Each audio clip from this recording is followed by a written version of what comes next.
It wouldn't be a reading of Poe without a reading of some of his poetry.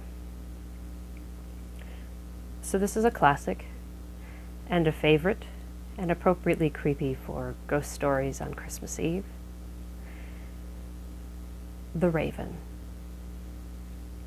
Once upon a midnight dreary, while I pondered, weak and weary, over many a quaint and curious volume of forgotten lore, while I nodded, nearly napping, suddenly there came a tapping, as of some one gently rapping at my chamber door.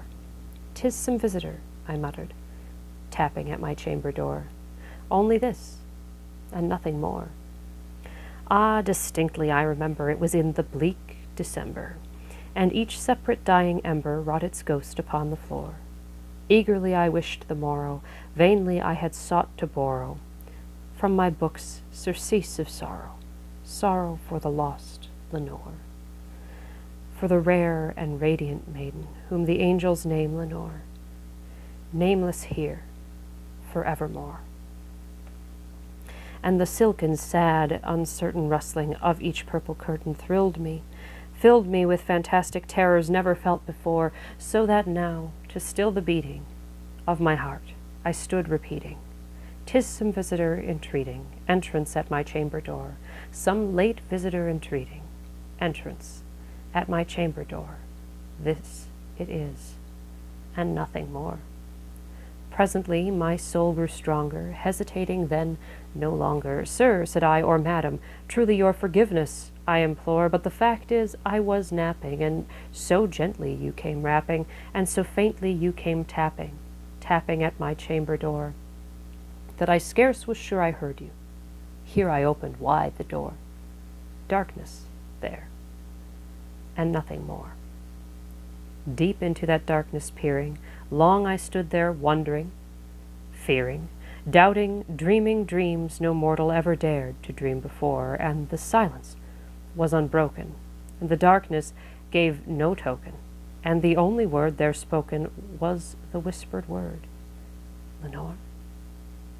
This I whispered, and an echo murmured back the word, "Lenore." Merely this, and nothing more. Back into the chamber turning, all my soul within me burning. Soon again I heard a tapping, somewhat louder than before. "Surely," said I, "surely that is something at my window lattice. Let me see then what thereat is, and this mystery explore. Let my heart be still a moment, and this mystery explore. 'Tis the wind, and nothing more." Open here I flung the shutter, when with many a flirt and flutter in there stepped a stately raven of the saintly days of yore. Not the least obeisance made he, not a minute stopped or stayed he, but with mien of lord or lady, perched above my chamber door, perched upon a bust of Pallas just above my chamber door, perched and sat, and nothing more. Then this ebony bird beguiling my sad fancy into smiling, by the grave and stern decorum of the countenance it wore. "Though thy crest be shorn and shaven, thou," I said, "art sure no craven, ghastly grim and ancient raven, wandering from the nightly shore. Tell me what thy lordly name is on the night's Plutonian shore." Quoth the raven, "Nevermore." Much I marvelled, this ungainly fowl, to hear discourse so plainly, though its answer little meaning, little relevancy bore. For we cannot help agreeing that no living human being ever yet was blessed with seeing bird above his chamber door, bird or beast upon the sculptured bust above his chamber door, with such name as Nevermore. But the raven, sitting lonely on the placid bust, spoke only that one word, as if his soul in that one word he did outpour. Nothing farther than he uttered, not a feather than he fluttered, till I scarcely more than muttered, "Other friends have flown before. On the morrow he will leave me, as my hopes have flown before." Then the bird said, "Nevermore." Startled At the stillness broken by replies so aptly spoken, "Doubtless," said I, "what it utters is its only stock in store, caught from some unhappy master, whom unmerciful disaster followed fast and followed faster, till his songs one burden bore, till the dirges of his hope that melancholy burden bore, of never, nevermore." But the raven, still beguiling my sad fancy into smiling, straight I wheeled a cushioned seat in front of bird and bust and door. Then upon the velvet sinking, I betook myself to linking fancy unto fancy, thinking what this ominous bird of yore, what this grim, ungainly, ghastly, gaunt, and ominous bird of yore meant in croaking, "Nevermore." This I sat engaged in guessing, but no syllable expressing, to the fowl whose fiery eyes now burned into my bosom's core. This and more I sat divining, with my head at ease reclining on the cushion's velvet lining, with that lamplight gloated o'er, but whose velvet violet lining, with the lamplight gloating o'er, she shall press, nevermore. Then, methought, the air grew denser, perfumed from an unseen censer, swung by seraphim whose footfalls tinkled on the tufted floor. "Wretch," I cried, "thy God hath lent thee, by these angels he hath sent thee, respite, respite and nepenthe from thy memories of Lenore. Quaff, O quaff this kind nepenthe, and forget this lost Lenore."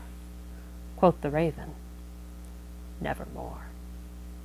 "Prophet," said I, "thing of evil, prophet still, or if bird or devil, whether tempter sent, or whether tempest tossed thee here ashore, desolate yet all undaunted, on this desert land enchanted, on this home by horror haunted, tell me truly, I implore, is there balm in Gilead? Tell me, I implore."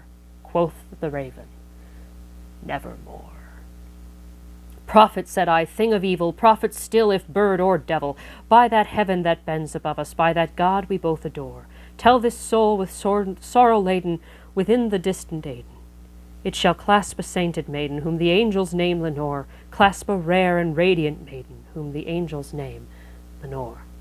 Quoth the raven, "Nevermore."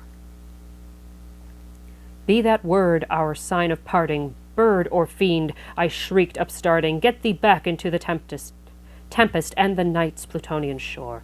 Leave no black plume as a token of that lie thy soul hath spoken.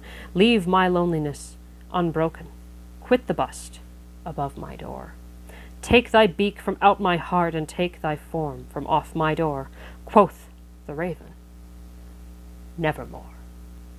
And the raven, never flitting, still is sitting on the pallid bust of Pallas just above my chamber door, and his eyes have all the seeming of a demon's that is dreaming, and the lamplight o'er him streaming throws his shadow on the floor, and my soul from out that shadow that lies floating on the floor shall be lifted nevermore.